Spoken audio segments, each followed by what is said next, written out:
Hello दोस्तों, आज मैं आप सभी को राज्य व्यवस्था एवं शासन के घटना चक्र पोर्टर बताने जा रहा हूँ। तो समय बर्बाद ना करते हुए चलिए चलते हैं। पहला चैप्टर, भारत का संवैधानिक विकास। भारतीय विधान परिषद को बजट पर बहस करने की शक्ति प्राप्त हुई भारतीय परिषद अधिनियम 1892 के अंतर्गत।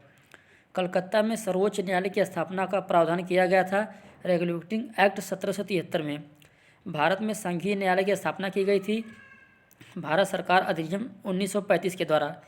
भारत का संघीय न्यायालय स्थापित किया गया था 1937 में। सही सुमेलित है। नियंत्रण परिषद की स्थापना। पिट्स का भारतीय अधिनियम 1784। सर्वोच्च न्यायालय की स्थापना। नियामक अधिनियम 1773। इंग्लिश मिशनरियों को भारत में कार्य करने की अनुमति। चार्टर अधिनियम 1813। गवर्नर जनरल की परिषद में कानूनी सदस्य की नियुक्ति। चार्टर अधिनियम 1833। 1919 के भारत शासन अधिनियम की प्रमुख विशेषताएं हैं। प्रांतों की कार्यकारिणी सरकार में द्वैत शासन की व्यवस्था। केंद्र द्वारा प्रांतों को विधायनी शक्ति का हस्तांतरण। भारतीय विधान पालिका प्रथम बार द्विसदनीय बनाई गई तो 1919 के भारत सरकार अधिनियम द्वारा। राष्ट्रपति की अध्यादेश निर्गत करने की शक्ति प्रेरित है तो भारत सरकार अधिनियम 1935 से। भारतवासियों को अपने देश के प्रशासन में कुछ हिस्सा लेना संभव बनाया चार्टर एक्ट 1833 के अधिनियम ने। भारत के संविधान में केंद्र और राज्यों के बीच किया गया शक्तियों का विभाजन आधारित है भारत सरकार अधिनियम 1935 के द्वारा। एक संघीय व्यवस्था और केंद्र में द्वैत शासन भारत में लागू किया गया था 1935 के अधिनियम द्वारा। अखिल भारतीय महासंघ स्थापित करने का प्रावधान शामिल किया गया था तो भारत सरकार अधिनियम 1935 में। 1935 के अधिनियम द्वारा स्थापित संघ में अवशेष शक्तियाँ दी गई थी गवर्नर जनरल को।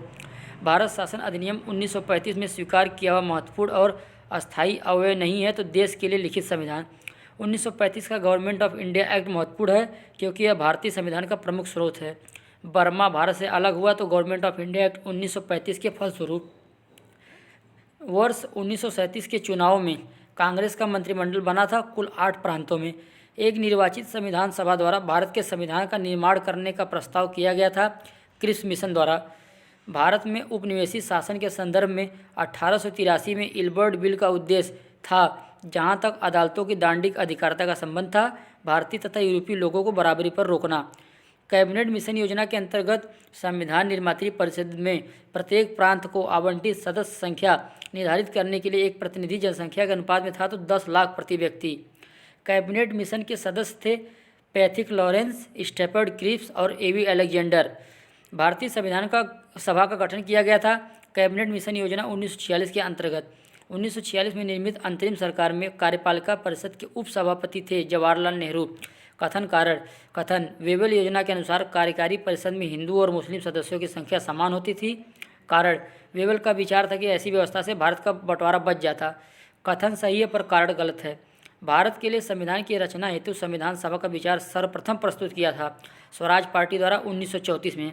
संविधान सभा के बारे में सही कथन है। इसने बड़ी संख्या में समितियों की मदद से काम किया। उनमें से प्रारूप समिति सबसे महत्वपूर्ण थी। अल्पसंख्यक समुदाय जैसे ईसाई, इंग्लो इंडियन और पारसियों को सभी में पर्याप्त प्रतिनिधित्व दिया गया। इसकी चुनाव प्रक्रिया 1935 के अधिनियम के 6वीं अनुसूची पर आधारित थी। कर, संपत्ति और शैक्षणिक योग्यता के कारण मताधिकार सीमित था। वह बहुदलीय निकाय थी। भारत के संविधान का प्रारूप तैयार करने वाली संविधान सभा के सदस्यों को विभिन्न प्रांतों की विधानसभाओं द्वारा चुना गया। संविधान सभा में सदस्यों का चुनाव हुआ था तो प्रांतीय सभाओं द्वारा। संविधान सभा की प्रथम बैठक की अध्यक्षता की थी डॉक्टर सच्चिदानंद सिन्हा ने।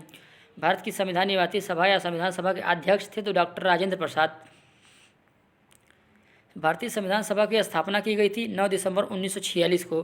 भारत की संविधान सभा का प्रथम अधिवेशन शुरू हुआ 9 दिसंबर 1946 को। भारत को एक संविधान देने का प्रस्ताव संविधान सभा द्वारा पारित किया गया था 22 जनवरी 1947 को। संविधान सभा में उद्देश्य प्रस्ताव या प्रस्तावना प्रस्तुत किया गया था तो पंडित जवाहरलाल नेहरू द्वारा। भारतीय संविधान के निर्माण से संबंधित सही कथन है। पंडित जवाहरलाल नेहरू के उद्देश्य प्रस्ताव का जो संविधान सभा द्वारा स्वीकार किया गया था संविधान के निर्माण पर असर था। उद्देशिका बहुत महत्वपूर्ण उद्देश्यों की पूर्ति करती है। संविधान को भारत के लोगों ने आदेशित किया है। भारतीय संविधान को बनाने हेतु भारतीय संविधान सभा के कुल अधिवेशन हुए थे 12। भारत के संविधान के निर्माण में संविधान सभा को समय लगा 2 वर्ष 11 माह 18 दिन।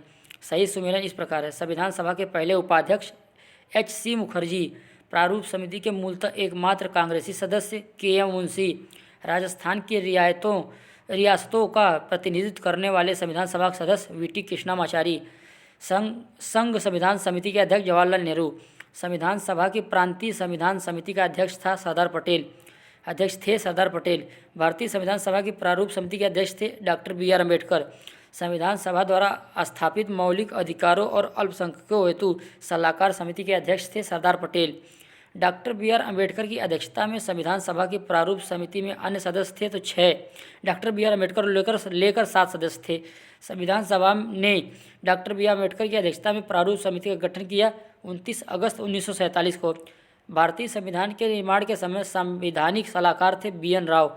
भारतीय संविधान का प्रथम प्रारूप तैयार किया गया था बी.एन. राव द्वारा। भारत की संविधान सभा ने राष्ट्रीय ध्वज को सर्वप्रथम स्वीकार किया 22 जुलाई 1947 को। संविधान निर्मात्री परिषद की झंडा समिति के अध्यक्ष थे तो डॉक्टर राजेंद्र प्रसाद। भारत का संविधान पूर्ण रूप से तैयार हुआ था 26 नवंबर 1949 को। भारतीय संविधान लागू हुआ था 26 जनवरी 1950 को। संविधान को 26 जनवरी के दिन लागू करने का निर्णय इसलिए लिया गया क्योंकि कांग्रेस ने इस तिथि को 1930 में स्वतंत्रता दिवस के रूप में मनाया था। भारतीय संविधान को अपनाया गया था संवैधानिक सभा द्वारा। भारत का संविधान अंगीकृत एवं अधिनियमित हुआ था 26 नवंबर 1949 को। बी.आर. अम्बेडकर का संविधानिक सभा में निर्वाचन हुआ था बम्बई प्रेसिडेंसी से। डॉक्टर भीमराव अम्बेडकर का जन्म और मृत्यु हुई तो क्रमशः 1891 में उनका जन्म हुआ तथा 1956 में उनकी मृत्यु हुई। जनगण मन को भारत के राष्ट्रगान के रूप में अपनाया गया 1950 में। भारत शासन द्वारा राजकीय चिन्ह स्टेट एम्ब्लेम अंगीकृत यानी अडॉप्ट किया गया था 26 जनवरी 1950 को। सही कथन है। तृतीय गोलमेज सम्मेलन के विचार विमर्श की परिणति भारत सरकार अधिनियम 1935 के पारित होने के रूप में हुई। भारत सरकार अधिनियम 1935 ने ब्रिटिश भारत के सूबों और भारतीय रियासतों के एक संघ पर आधारित ऑल इंडिया फेडरेशन के गठन का उपबंध किया। कथन कारण। कथन है भारत का संविधान देश की आवश्यकताओं की पूर्ति करता है। कारण इसको एक गृहीत संविधान कहा जाता है। ए और आर दोनों सही है परंतु आर ए का सही स्पष्टीकरण नहीं है। संविधान सभा में वयस्क मताधिकारों को 15 वर्ष के लिए स्थगित करने की बात की थी तो मौलाना आज़ाद ने। भारत की स्वतंत्रता के बाद भारतीय राष्ट्रीय कांग्रेस को एक राजनीतिक दल के रूप में भंग कर दिया जाना चाहिए सुझाव दिया था महात्मा गांधी ने। अपनी राष्ट्रवादी प्रतिक्रिया में भारतीय संविधान के निर्माताओं ने अल्पसंख्यकों के हितों तथा भावनाओं के मत को कम करके आंका है। यह कथन है आइवर जेनिंग्स का। संविधान सभा कांग्रेस थी और कांग्रेस भारत था, कहा था ऑस्टिन ने। भारतीय संविधान सभा में कुल महिला सदस्याएं थी 15। दोस्तों आगे हम अगले पार्ट में लाएंगे वीडियो। धन्यवाद।